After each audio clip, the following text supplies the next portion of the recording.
नमस्कार, मेरा नाम है सौम्या सरकार और आप देख रहे हैं wealth redefined blog. Last blog में हमने म्यूचुअल फंड्स के रिगार्डिंग मार्केट के रिगार्डिंग काफ़ी बात किए थे। इस ब्लॉग्स में मैं बेसिकली 4 टॉपिक्स को कवर करूँगा। क्या क्या टॉपिक्स रहेगा? एक टॉपिक्स रहेगा मार्केट करेक्शन, दूसरा टॉपिक्स रहेगा यूएस चाइना जो बॉन्ड सेल का बात चल रही है उसके ऊपर, तीसरा टॉपिक रहेगा जो मल्टी कैप जो है वो फ्लेक्सी कैप में चेंज कर दिया सेबी ने और उसका क्या इम्पैक्ट आएगा। चौथा टॉपिक रहेगा जो मार्केट जो म्यूचुअल फंड के अंदर जो रिडेम्पशन है उसके ऊपर मार्केट में क्या इम्पैक्ट आएगा। Now I will start with one particular thing is fast will start with China US bond sale. बहुत सारे इकोनॉमिस्ट या बहुत सारे न्यूज़पेपर या मीडिया में ये चल रहे हैं जो यूएस को दबाने के लिए शायद चाइना उसका बॉन्ड सेल करना स्टार्ट करेगा। नहीं, आपको इकोनॉमिक्स पता है तो ये चीज़ नहीं हो सकता। चाइना एक एक्सपोर्ट बेस्ड कंट्री है। जैसे ही वो यूएस में US treasury bill China sell करना स्टार्ट करेगा, इमीडिएटली जो डॉलर है वो क्रैश करेगा। जैसे ही डॉलर क्रैश करेगा, युआन जो है जो उनका मेन करेंसी है वो शूट अप कर जाएगा। जैसे ही वो शूट अप करेगा, चाइना का जो एक्सपोर्ट है जो वो मोस्टली दुनिया भर में एक्सपोर्ट करते हैं वो कोलैप्स कर जाएगा। सो ऑब्वियसली चाइना यूएस को टारगेट करने के लिए वो कभी भी यूएस ट्रेजरी बिल को सेल नहीं कर सकता, क्योंकि यूएस ट्रेजरी बिल को वो सेल कर देगा तो ऑब्वियसली उसको वो पीछे की तरफ से इफेक्ट आएगा और उसका जो एक्सपोर्ट ओरिएंटेड इकोनॉमी है वो क्रैश कर जाएगा।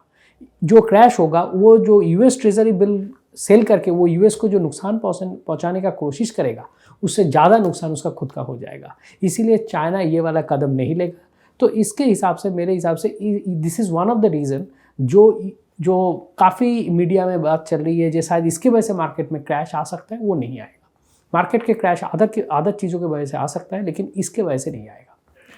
नाउ इसके बाद हम आते हैं जो मार्केट करेक्शन क्या होता है। बहुत सारे मेरे पास क्वेश्चन आए हैं इस बारे में जो क्या हम प्रॉफिट बुक कर ले, क्या हमें मार्केट करेक्शन आई है, मार्केट करेक्शन होता क्या है, मार्केट में कितना देर तक ये करेक्शन रहेगा। नाउ मैं आपको एक फाइनेंस प्रोफेशनल की तरफ से ये बता सकता हूँ, मार्केट में बेसिकली 3 तरह की करेक्शन होती है। एक होता है माइल्ड करेक्शन, एक होता है मेजर करेक्शन, एक होता है डिप करेक्शन। माइल्ड करेक्शन ये होता है जो कि हमें सालाना करीब 3 से 4 बार दिखने को मिलता है। आप एक कैलेंडर ईयर को पकड़ लेंगे या फाइनेंशियल ईयर को पकड़ लेंगे तो इस टाइम पे आपको यूजुअली 3 से 4 बार आपको ये वाला करेक्शन दिखेगा। इस करेक्शन में क्या होता है, यूजुअली जो मार्केट होता है वो अपना पीक से या जहाँ पर भी खड़ा है उससे 5 to 7% के बीच में, मैक्सिमम 10% के बीच में करेक्शन देता है, जो धीरे धीरे मेकअप भी कर जाता है विद इन अनदर 4-5 मंथ्स। इसको हम कहते हैं माइल्ड करेक्शन।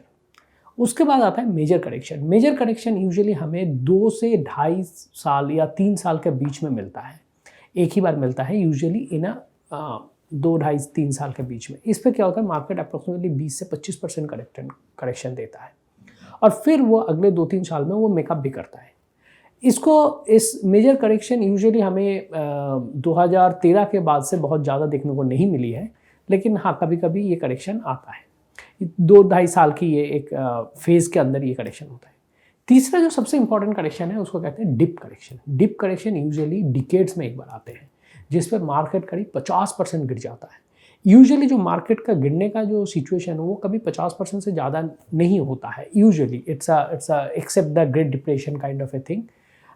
यूजुअली कोविड के टाइम पे भी जो मार्केट की गिरावट है वो 50% से ज़्यादा नहीं था, अराउंड 42% के आसपास की मैक्सिमम गिरावट आई थी। उस टाइप की गिरावट को आपने डिप करेक्शन कहते हैं। डिप करेक्शन यूजुअली जो होता है वो अप्रॉक्सीमेटली डिकेड में एक ही बार हो सकता है या 2 बार होता है, लेकिन जब इकोनॉमी कोई स्ट्रेस से गुजर रही है तो ये जो करेक्शन का फ्रीक्वेंसी है वो बढ़ जाता है। जैसे सोच लीजिए जो माइल्ड करेक्शन है, सपोज इकोनॉमी एक स्ट्रेस से गुजर रही है या बहुत अनवांटेड सिचुएशन या कोई ऐसी सिचुएशन से गुजर रही है जहाँ पर किसी का कंट्रोल नहीं है, उस टाइप की सिचुएशन में इकोनॉमी के ऊपर जो करेक्शन आती है या मार्केट के ऊपर जो करेक्शन आती है वो अप्रॉक्सीमेटली माइल्ड करेक्शन जो होता है वो कभी भी 4 से 5 बार भी आ सकता है। डिप करेक्शन जो है जो डिकेड में एक बार आता है वो हो सकता है आपको 2 साल के बाद भी एक बार आ जाए, और मेजर करेक्शन जो है वो कम से कम हो सकता है साल में एक बार या 6 महीने पे एक बार आ जाए। इस टाइम पे एज ए इन्वेस्टर आपको कॉशियस रहना चाहिए। These are the all 3 kinds of correction as पर फाइनेंशियल टर्म्स। अभी सेबी ने एक चेंज किया है जो बहुत सारे ने मेरे से पूछा है, जो मल्टी कैप को उन्होंने फ्लेक्सी कैप में चेंज कर दिया। पहले हमें जानना चाहिए मल्टी कैप होता क्या है। मल्टी कैप होता है जिसमें fund manager large cap, mid cap और स्मॉल कैप तीनों को पिक कर सकते हैं अपने हिसाब से, जिसपे उसका कोई पर्टिकुलर रेगुलेशन नहीं होता कि इतना आपको लार्ज कैप पिक करना ही है या मिड कैप पिक करना है या स्मॉल कैप पिक करना है। वो अपने हिसाब से ये पूरा पिक करते हैं। पहले तक ये चीज़ था, बट बाद में 2020 में सेबी ने एक चीज़ लेके आए हैं, एक रेगुलेशन लेके आए हैं जो मल्टी कैप के अंदर 25% लार्ज कैप, 25% मिड कैप और 25% स्मॉल कैप होना ही चाहिए, और बाकी 25% जो है वो अपने हिसाब से वो लगा सकते हैं। 25% मिड कैप, स्मॉल कैप और लार्ज कैप की जो उन्होंने क्राइटेरिया बना दिया, इससे बहुत सारे बड़े बड़े जो फंड्स हैं, जैसे कोटक स्टैंडर्ड मल्टी कैप हुआ या HDFC इक्विटी फंड है, जो बड़े फंड्स हैं, उस पर यह असर यह आया जो उनके पास उन्होंने लार्ज कैप ज़्यादा रख के रखी थी, तो ऑब्वियसली उनको लार्ज कैप सेल करना था और मिड एंड स्मॉल बढ़ाना था। ये एक डिफ़िकल्ट फिनोमेना था इन दिस कोविड टाइम पे। उसीलिए कुछ दिन बाद सेबी ने रिसेंटली एक चीज़ लेके आया जिसको कहते हैं फ्लेक्सी कैप। मल्टी कैप को सेबी ने एज इट इज़ रखा, जहाँ पर उन्होंने 25% लार्ज कैप, 25% मिड कैप और 25% स्मॉल कैप रखना ही रखना है, और बाकी 25% फंड मैनेजर डिसाइड कर सकते हैं। लेकिन बड़े फंड्स जो थे, जैसे ये फंड्स को हेल्प करने के लिए या फंड्स को रिडम्पशन रोकने के लिए सेबी ने और एक चीज़ कैटेगरी लेके आए जिसको कहते हैं फ्लेक्सी कैप। फ्लेक्सी कैप में क्या होता है, फंड मैनेजर के पास पहले मल्टी कैप जैसा ही सेम फ्लेक्सिबिलिटी रहता है, जो कितना मर्जी उस पर लार्ज कैप, मिड कैप और स्मॉल कैप रख सकते हैं। ये दोनों फंड की सेम कैटेगरी में ऑलमोस्ट आने के मतलब है जो मल्टी कैप का जो कॉन्सेप्ट है वो धीरे धीरे खत्म की तरफ जा रहे हैं।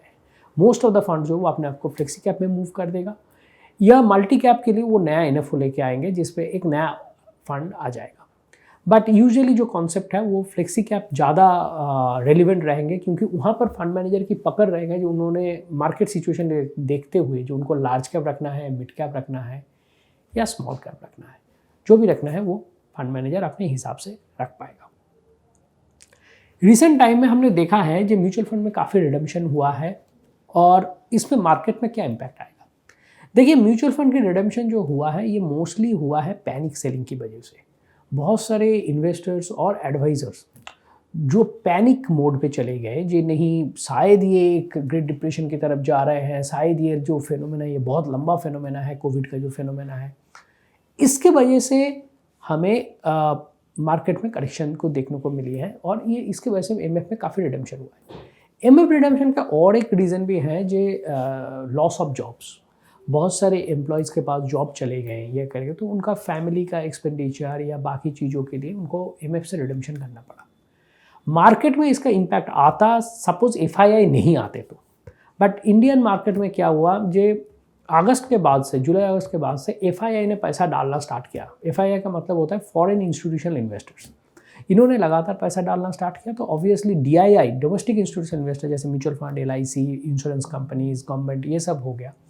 इन्होंने पैसा निकाला भी है तो उसको मेकअप करने के लिए FIIs आ गए, और FII ने पैसा मेकअप किया है। FII क्यों आए हैं उसका दो रीज़न है। एक है जो डेवलप्ड इकोनॉमीज़ है जहाँ पर एक्सेसिव पैसा है, वहाँ पर इंटरेस्ट रेट को 0 और उसके आसपास कर दिया गया।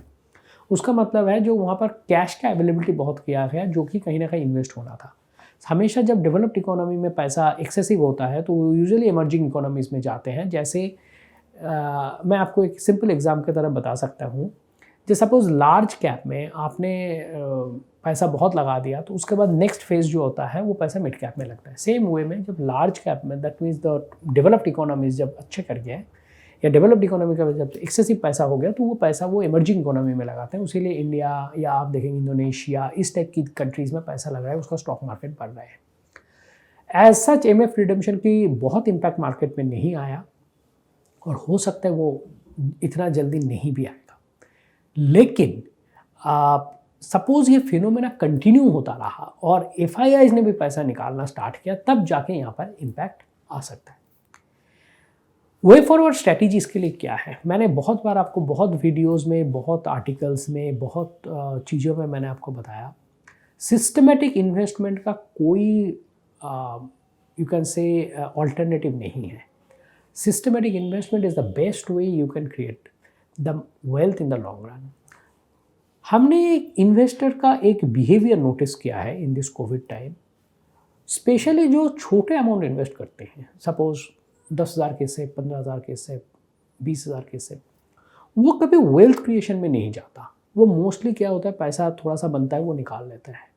that you should not do if you're looking for a wealth creation and create a good chunk of money, because आपने प्रॉफिट तो बुक कर रहे हो, लेकिन क्या हो रहा है, उस प्रॉफिट को आप मल्टीप्लाई नहीं होने दे पा रहे हो। सपोज आपने 11,000 पे प्रॉफिट निकाल लिया अपना पोर्टफोलियो से, उसके बाद 12,000 पे जाकर आप एंट्री नहीं कर पाओगे। आपको वेट करना पड़ेगा जब मार्केट 10,000 जाए या 9,000 जाए या 8,000 जाए, तब जाकर आप पैसा लगाओगे। और करेक्शन में हमने एक चीज़ देखा है, जब करेक्शन 2,000 पॉइंट की होता है तो हर इन्वेस्टर को लगता है, हर आदमी को लगता है जे और 2,000 पॉइंट गिरेगा तब जाके मैं लगाऊंगा, जब वो 2,000 पॉइंट गिरता है तब जाके और 2,000 पॉइंट गिरेगा तब मैं लगाऊंगा। ये चीज़ें बहुत इम्पैक्ट करता है। मैं आपको ये बताऊंगा जो आपने unless and until if you don't require it, don't jump and book profits unless until your advisors advise you और your जो आपको फाइनेंशियल कंसल्टेंट है वो आपको एडवाइस कर रहे हैं निकालने के लिए, तो अलग बात है। हो सकता है उन्होंने फंड की सिचुएशन देखते हुए वो आपको बता रहे हैं कि निकाल दीजिए, जैसे फ्रैंकलिन का केसेस में बहुत सारे ने किया था, या बहुत फंड मैनेजर की मूवमेंट की वजह से या फंड मैनेजर ने कोई गलत पिक किया उसकी वजह से आपको बोला, तो वो अलग बात है। अदरवाइज आपको प्रॉफिट की ज़रूरत नहीं है, तो अननेसेसरी मार्केट को टारगेट करके आप प्रॉफिट हमेशा बुक मत कीजिए, क्योंकि ये कभी कभी आपका अपोजिट साइड में भी जा सकता है। सेम वे में आपको सिस्टमेटिक इन्वेस्टमेंट प्लान जो है, ये वेल्थ क्रिएशन का one of the proven and best method है।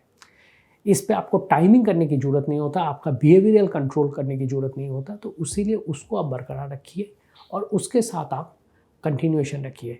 SIP को जितना कम आप छेड़ेंगे उतना अच्छा होगा, बट बहुत सारे इन्वेस्टर्स जो होते हैं वो पता होते भी उनको ऑप्शन नहीं होता या वो होता है, वो अलग केसेस है। बट मैं आपको बताऊँ, usually in a short span you can always be right or you can always be wrong, but in a long span of time SIP is a proven method and it will give you wealth, it will help you to create the wealth.